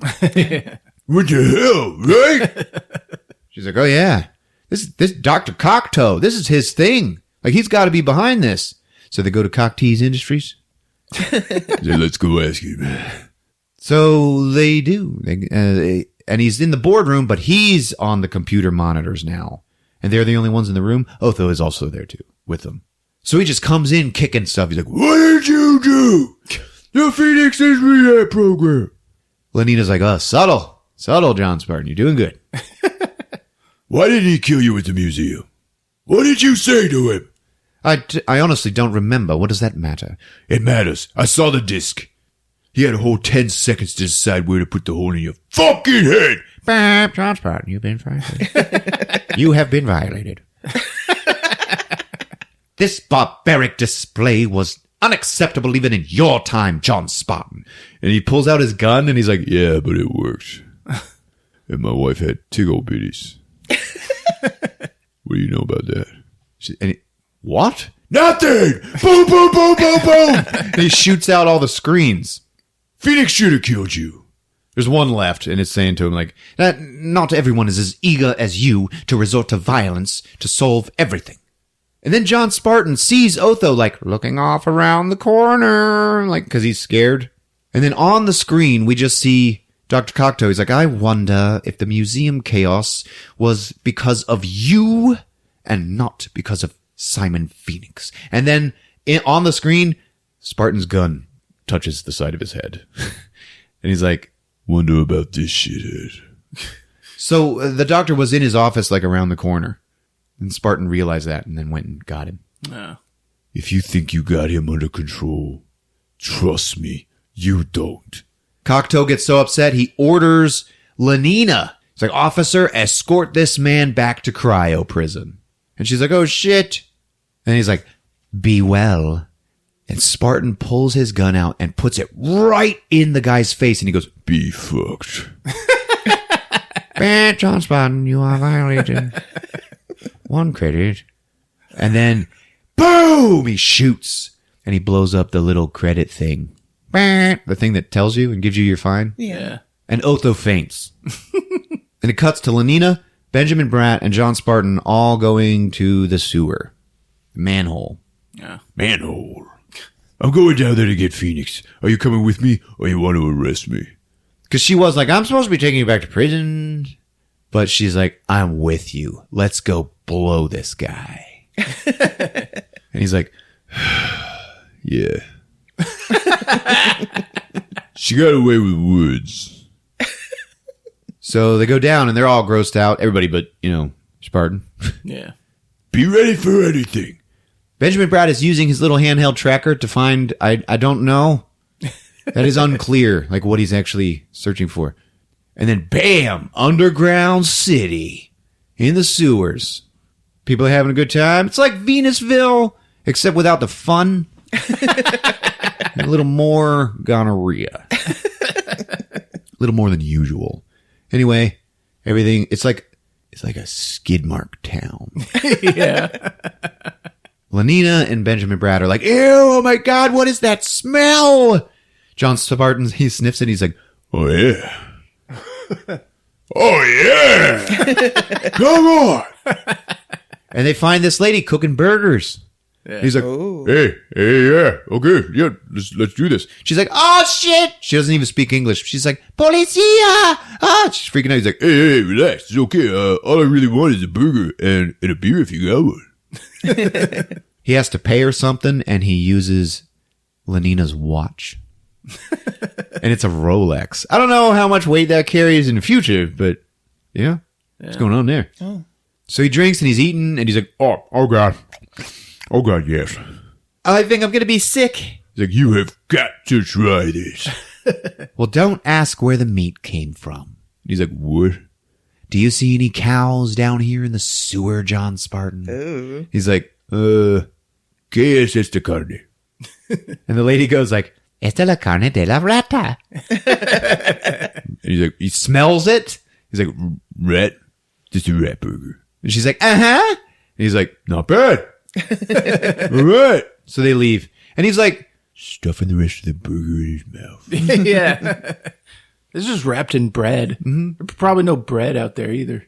Sewer bread. I'd eat some sewer bread. I know. Just don't ask where the yeast comes from. So they're going through these crowds, and the crowds are all like, they're all terrified of him. She's like, John Spartan, these people do not seem hostile at all. And he's like, no. No, they do not. Holy shit, look at this. And they find a hot red car, like an old car. It's a nice, classic muscle car. Oh. Yeah. He's like, you know what this is? She's like, it's a 1970 Oldsmobile 442. And he's like, Oh my God. I didn't even know what it was, but okay. she's like, I studied. And then a gun comes into frame and points in her face. And Dennis Leary's like, so did I. He's like, now give me your glow rods and show me your balls. He's got goons with him, and one of them is indeed Jack Black. Oh. He's like, okay, nice balls. Thanks. So you think you're going to take me in, huh? You tell Cocteau that he can kiss my ass, because I don't give a shit. Yeah, I don't want to rain on your parade, pal, but I don't know who the hell you are. So stay here, be well, and Cocteau's an asshole. They're just here to spy on us, Friendly. Hey, wait a minute. You're that guy from Taco Bell. And Friendly's like, he's all confused. He's like, yeah, what do you want? And why are you here? I guess you weren't part of the Cocteau plan. Greed, deception, abuse of power, that's no plan. Is that why everybody's here? You get that right. I'm the enemy because I like to think. And then he goes on a big Dennis Leary rant. Yeah, fast forward. I can't remember. You live up top, you live Cocteau's way. Okay? Your other choice, come down here, maybe starve to death. We got yeast, though. So why don't you take charge and lead these people out of here? I'm no leader. And he clearly is a leader.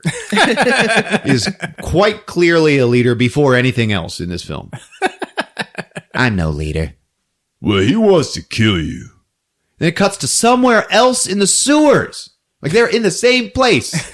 They're actually pretty close by each other, but Simon Phoenix has a shit ton of new goons, all thawed out, all wearing tired treads, playing poker, getting drunk, talking to whores, and eating pretzels. And one of them is Jesse Ventura. And it is amazing. And the whole time I was just like, where'd they get the pretzels? Gentlemen, it's 2032, and the world is pussy whipped. All we have to do to run it is kill a man named Cocteau. With an added bonus, we get to kill the man that put most of us in the freezer. And one guy's like, you mean we get to kill John Spartan? Exactly. I want you to loot, pillage, plunder. I want you to steal all the stuff you used to do. This world will be ours. Are you with me? And they're all like, yeah. Are you with me? It's like this great inspirational speech from the bad guy of the movie. It's amazing. So back with the goodies, all right? Lenina's like, you figured everything out, John Spartan. You are great. Edgar Friendly says, you mean they thought this guy out just to kill me? I'm flattered. Don't be flattered, be frightened. Simon Phoenix is a fucking nightmare. And then up on the gangway up above him, it's Jesse Ventura. He's like already there watching him. Simon Phoenix sees him too. He's like, oh shit, a 2-for-1. Let's take him, boys. They have this huge chaotic shootout. He uses the AK mag again. It's fun. All right. And then Edgar Friendly ends up shooting the gangway that they're all on, and it tilts and topples them off. And I think that is a detail that I simply missed my entire life. But I was like, Jesus. Because they're like 3 stories up, and Simon Phoenix actually falls and lands on his feet and then falls. Like he would have broken both of his legs. Yeah. It's crazy. Anyway, he's fine, so don't worry, Candy. He gets up and beats the crap out of Benjamin Bratt, and he runs and goes and jumps up through a trap door, and he's like, I hate when things go wrong. Spartan follows him, he shoots him, and he's like, Phoenix! He does that yell of the word, the name Phoenix. Hey, there's an elevator shaft above this place. I guess that means we're going up. Hang on a second. Then it just cuts to Simon Phoenix. He's getting out of the manhole in the street and steals their cop car. He's like, all right. And then it cuts to a really nice car dealership and inside the lobby, and it's all soft music, and everybody's like, yeah. And then boom, this giant freight elevator just crashes up through the floor, and out of it drives the red Oldsmobile. Yeah. So John Spartan can now drive a car like he doesn't suck. She's like, okay, now what? He's like, buckle up. So they're chasing him. They get into a big chase on the highway. Lenina is screaming. She's laughing. She is loving it. Phoenix is shooting at him. And, they're all speeding and stuff.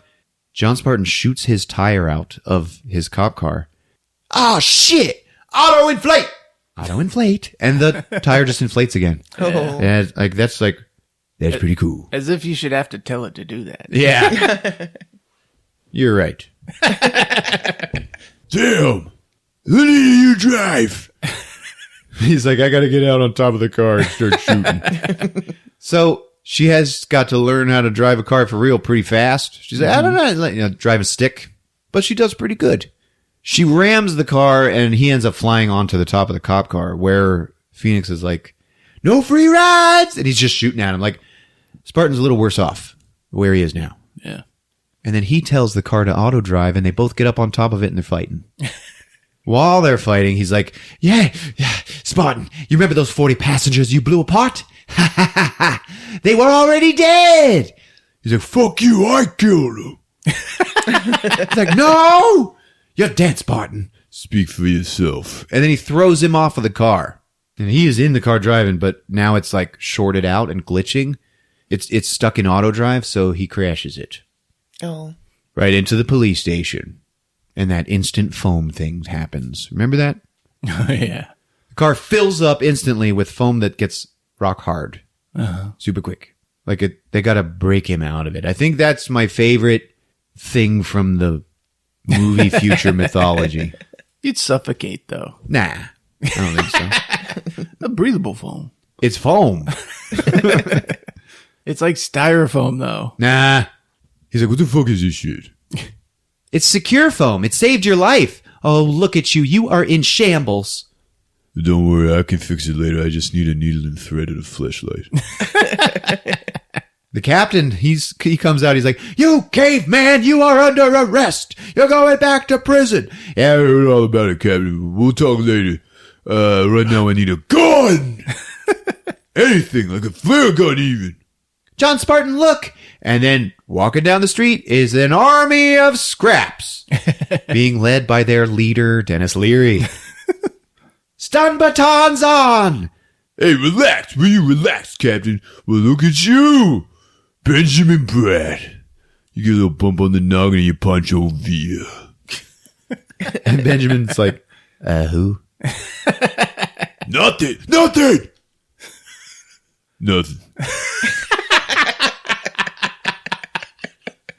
Edgar Friendly's like, it's time to take a stand. Okay? Yeah, let's do that. Loan me some guns. Yeah, here's a guns. He just gives him like 2 of them.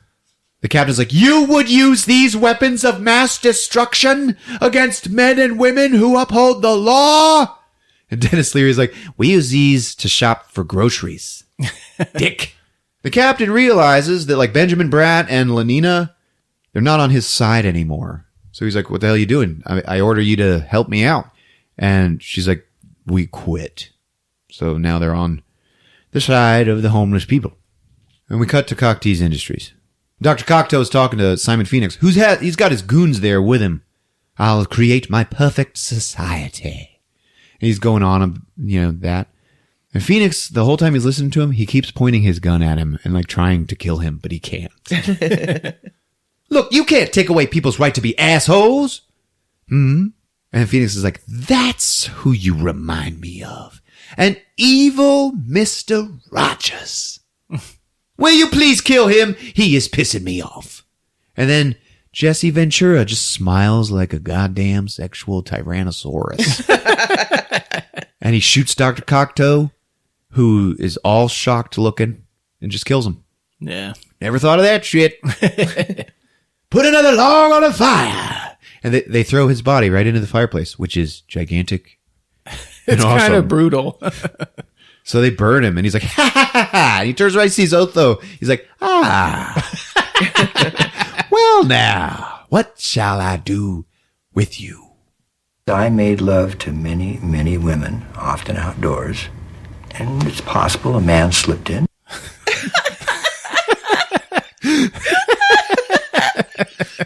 I am an excellent associate, sir, and I'd be delighted to continue my services during your administration. Phoenix is like, yeah, all right. Excuse me, the police are here. We see on the cameras that Spartan and Lenina have showed up. They go in and they have to fight all the goons, 1 or 2 at a time, until they get to Phoenix. Lenina kicks ass. She's doing very well. She's impressing Spartan. And then she has to kill a guy to save his life. And she gets all freaked out. He's like, It was him or us.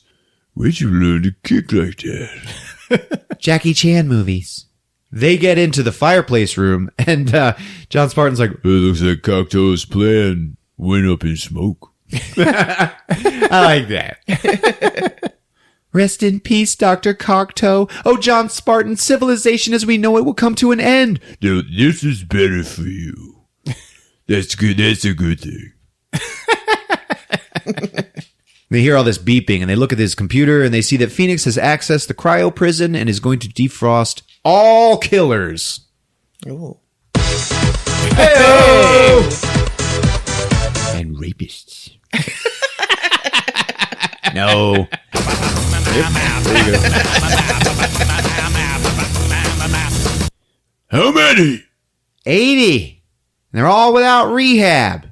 And they're going to be defrosted within the hour. Oh, we gotta stop this. And watching this, I was like, how the fuck do they not have rehab? What is going on? Yeah. Yeah. They've been in there for like 40 years. How do they not have the rehab? So when he built the cryo prison, he was already planning on having an army of freaks? Or it all happens the last day before you get thawed out. I don't know. Makes sense. I have to admit, you've got me there. I am not pleased about killing that guy, but I now understand that sometimes violence is necessary. He's like, good. And then he takes her glow rod from her and knocks her out with it. Oh. Yeah. Hits her right in the face. It's really brutal. But she's down. He runs off, and we cut to the cryo prison, and there are like all of these ice cubes with naked cons in them. And it's so funny. It's really easy to miss. But Simon Phoenix is like, oh, my butt didn't look like that. Okay, who do we have left? That's good. Wilkes, Patrick, Jeffrey Dahmer. I love that guy. We got to get him. How long until the rest are done? They're in the final stages now, sir. In real life, Jeffrey Dahmer died the next year with a broomstick up his ass. Oh, so he was still alive at that point? Yeah, he was still alive when this movie was released, but he was not still alive when this movie took place. Fucking weird. Yeah, it is weird. There's also like prison employees still hanging around doing all the work of defrosting the men. And I guess, they're working for Phoenix now. Maybe he made them. Anyway, one of them is the piano guy from Taco Bell. I like to think it's not two characters. It's like his day and night job. Anyway, Phoenix is like, gentlemen, thank you very much, but your services will no longer be required. Shoots them all. Oh. Then we cut to inside the Red Oldsmobile. And John Spartan's putting on his beret. And you're like, where the fuck did that come from? It turns out it was in the gift basket. Send a maniac to catch a maniac. He drives and crashes in, okay? And then he infiltrates the building like in the beginning of the movie. Remember? The burning building? Countdown to reanimation, 10 minutes. And he gets into a big old shootout with Phoenix. Otho's hiding. Phoenix! And there's a big old robot arm that picks up the ice cube cons and like puts them in different places. So that's like, waving around inside the room. Phoenix is controlling it and he grabs Spartan with it. He's like, you didn't expect that, did you? Otho, he is now scared and he runs. Hey, where the fuck you going? I wish you the best of luck, sir. And he runs away. And then Phoenix is just like, stupid. And he goes back to using the controller for the arm. So he's hurting Stallone with it and he raises him up in the air and starts shooting at him and he still misses, which is weird. Maybe he missed on purpose. And the arm is now going crazy all over the place. He ends up nicking one of the cryo hoses, though, and it's like, psh, spraying out cold gas. Mm-hmm. And then Stallone uses it to freeze the metal, the finger of the grabby arm, and then he just punches it and it breaks. Yeah. Like Terminator, I guess. Yeah. Phoenix picks up the big blue defroster laser and he's like shooting it at him all around. It's nuts. The whole place is like freaking blowing up because of it. Stallone has to dodge him, like all over the room, and he misses him, and he ends up hitting a tank of liquid nitrogen, which then floods the floor. Ooh. Shit! He throws it down, and they're both just standing in front of each other, and Phoenix is like, God damn! What am I doing wrong? You just can't get him. And so they put up their dukes, and they square off, okay? And Stallone looks around, and he looks back at Phoenix, and he's like, Is it cold in here? Or is it just me? And then Phoenix just stares at him real hard and he goes, good memory. And then they have a big old punch, kick, punch fight. Phoenix gets the upper hand and beats the shit out of him with a chain. I hate cops. Look at my eyes, John. I'll see you in hell. And then John Spartan, Sylvester Stallone goes, Nut. Boom, and punches him. Tells a not joke. Yeah. That happened. Yeah, the place is falling apart around him. Okay, it's raining liquid nitrogen. The arm is spraying cold gas all over. And Phoenix, he picks up a pipe and he is about to kill him. He's like, this is the best day of my life. And then John Spartan, who he's got dead to rights, like down on the ground, looks over to his right and he sees one of those rods with a little blue freeze ball inside of it. Remember those? Oh, yeah. Phoenix sees it too. And he knows there's something bad. He swings his pipe and Stallone grabs that canister and swings it at him. They both swing and they both strike, but the ball breaks right on Simon Phoenix and it instantly freezes everything, including Simon Phoenix. He starts turning rock hard, if you know what I mean. Stallone outruns it because the reaction spreads across the room and he jumps up onto the arm. So Phoenix is now frozen solid and the arm swings around and Stallone, he's swinging towards him and he goes, heads up! And he kicks his head off and it hits the ground and shatters. Awesome. The place is coming down and Stallone, he just breaks. He runs and jumps right through the prison bars. I guess because they're frozen. If you freeze metal, it just breaks. I don't think it quite works like that, but It's frozen. It's fine. anyway, he escapes the demolition. In the aftermath, the captain is like, you got him? Yeah, he's history. And so is the cryo prison. Well, what'll we do now? How will we live? And then Dennis Leary's like, I'll tell you what you're going to do. We're going to go out drinking, all of us, okay? We're going to get shit-faced. We're going to paint the town, literally. Fucking graffiti, fucking everywhere. Whoa. I'll tell you what you're going to do. He looks at the captain. He's like, Why don't you get a little dirty? and then to Dennis Leary, And you a lot clean. And then somewhere in the middle, I don't know, get naked, you figure it out. You'll be fine. Benjamin Bratt's like, fucking A. He's like wearing tire tread armor. He's like a fucking revolutionary now. And when he says that, Edgar Friendly is like, yeah, he's proud. Also, Otho now works for Edgar Friendly. Yeah. So that's fun.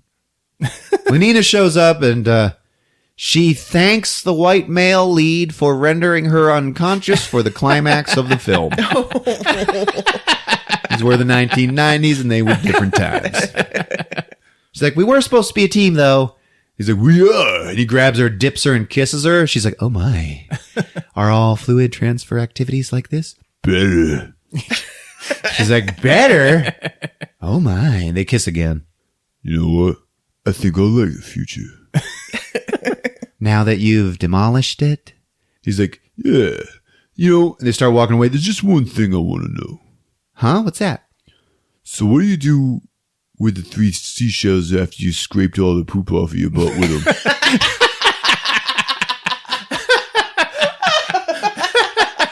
She's like, you just put them back on the shelf and the slaves clean them. And he's like, Oh. Wait, what? and the credits roll.